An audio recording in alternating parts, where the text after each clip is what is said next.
Thank you very much. Can I also add right at the beginning my acknowledgements to the traditional owners and also my acknowledgements to Roger and Anne and the terrific work that they've done.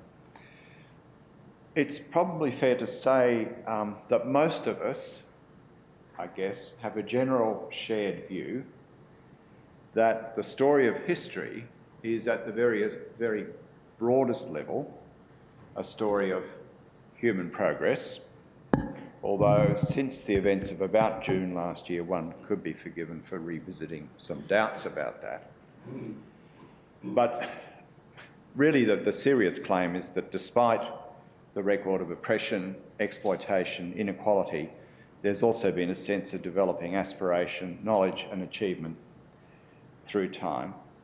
And indeed, the events of the 20th century are quite interesting. They involve calamity and casualty on an unprecedented scale, but also they reflect at other moments the triumph of hopes and progress in seeking to realise a future that is more genuinely just and inclusive.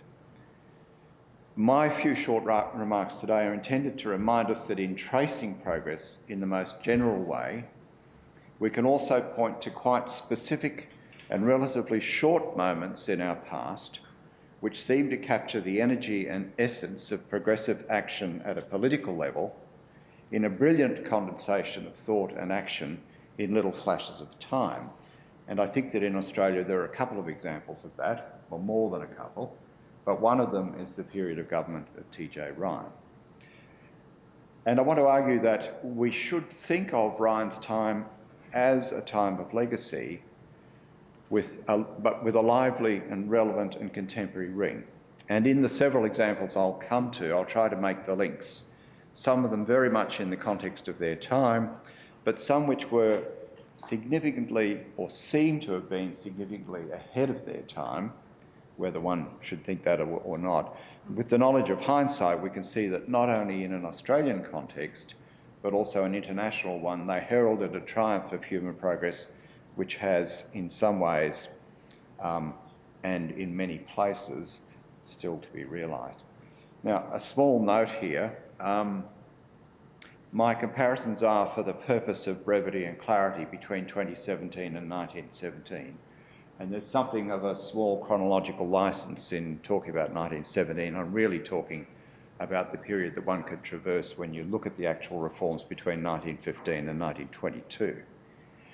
But most of the reforms of which I'm speaking were planned, intended, discussed, proposed by 1917.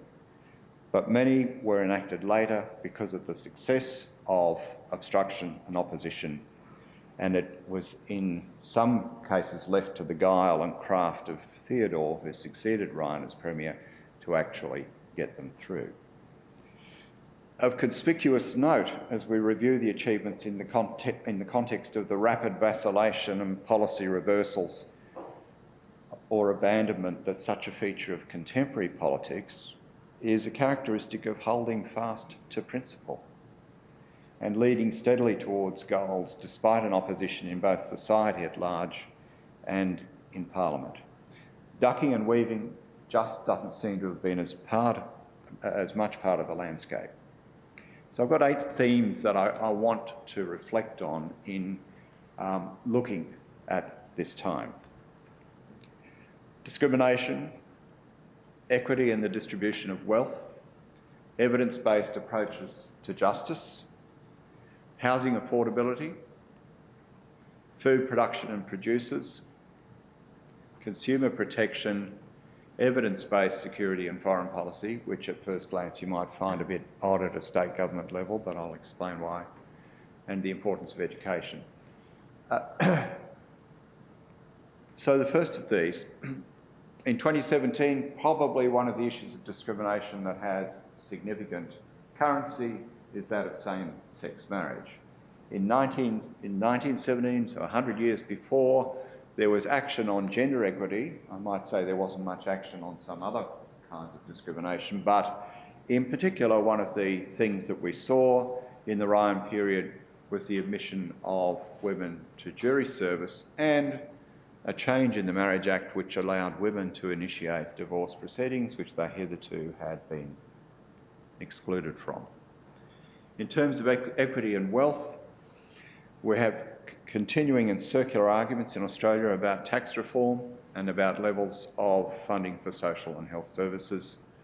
In 1917, in the period around that year, we saw action on workers' compensation, and some of this was nationally leading and world leading. Unemployment insurance, the notion of arbitration and conciliation as a way of resolving disputes, and a particular episode which was really about the redistribution of wealth from pastoral companies to the people of Queensland, which led to ultimately significant distortion and pressure on the government of the day.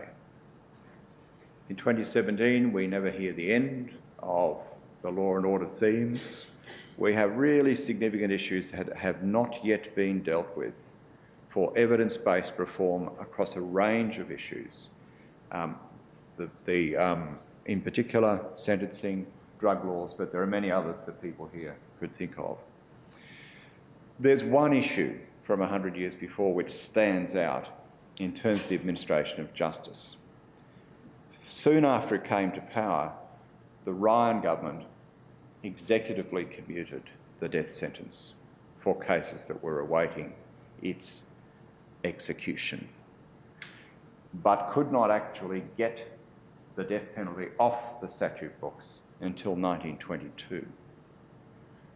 When we think that just a few days ago there was a bit of press about the anniversary of the Ryan hanging in Victoria, when we think what year that was, which I think was 67 or 69, so at least half a century after this time, when we think that there are a significant number of states in the Western world, as well as other parts of the world, where the death sentence is carried out with gusto, thinking about the time and the thinking behind that level of reform is interesting. And it was evidence-based in the sense of the way people were thinking about punishment and crime. In terms of housing, well, probably the major debate is that people of my generation have seen the one thing inflate beyond all comparison with anything else in our lifetimes, the price of housing, at least in Australia's main centres of population.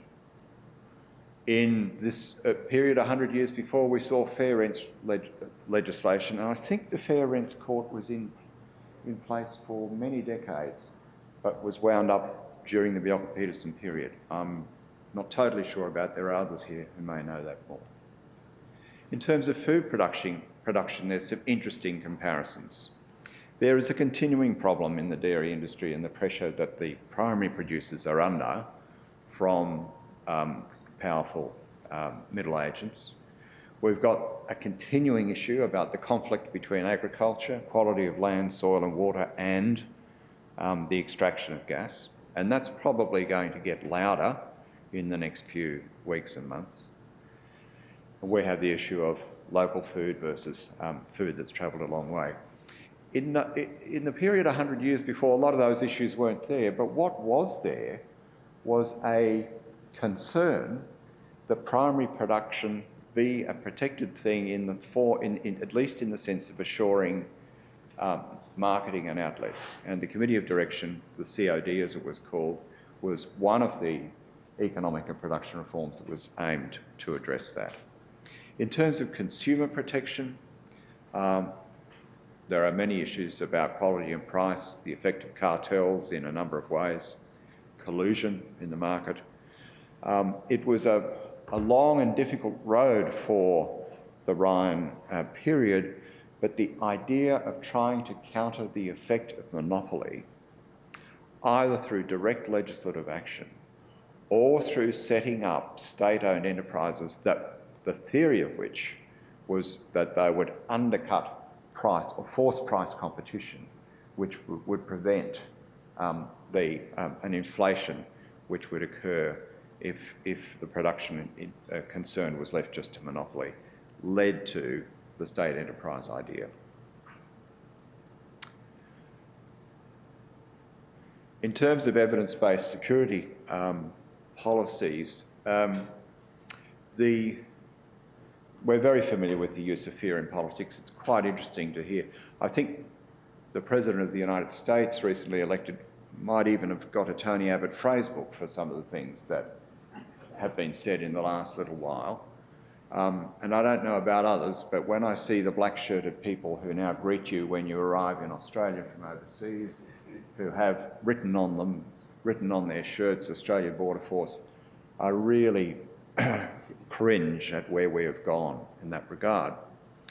Now, state governments don't necessarily have a lot to do with that kind of area of activity, but we have to remember that in Australia 100 years ago, states were responsible for a lot more than they are now, and T.J. Ryan willingly entered into a national debate about conscription of Australian men for the First World War.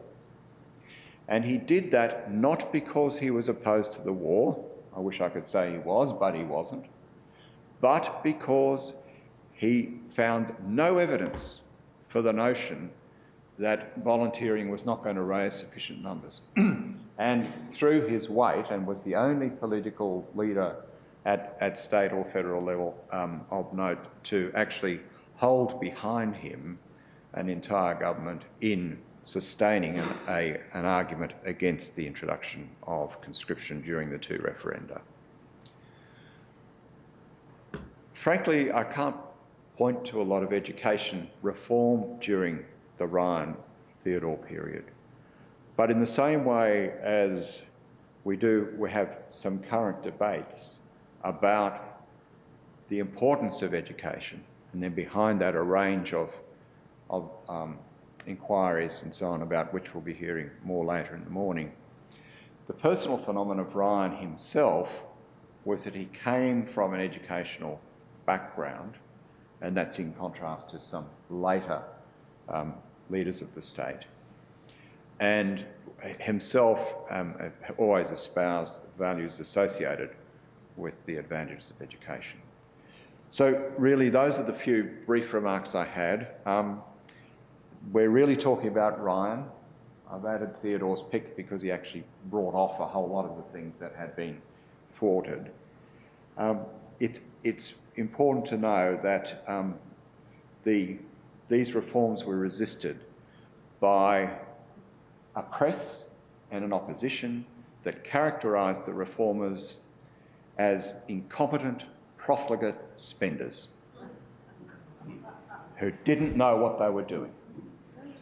And I think, in contrast, they were people of great vision, and to think that some of the things that happened in that day are not just things that we look back at as historical legacies, but things that have very contemporary relevance. Thanks for your attention.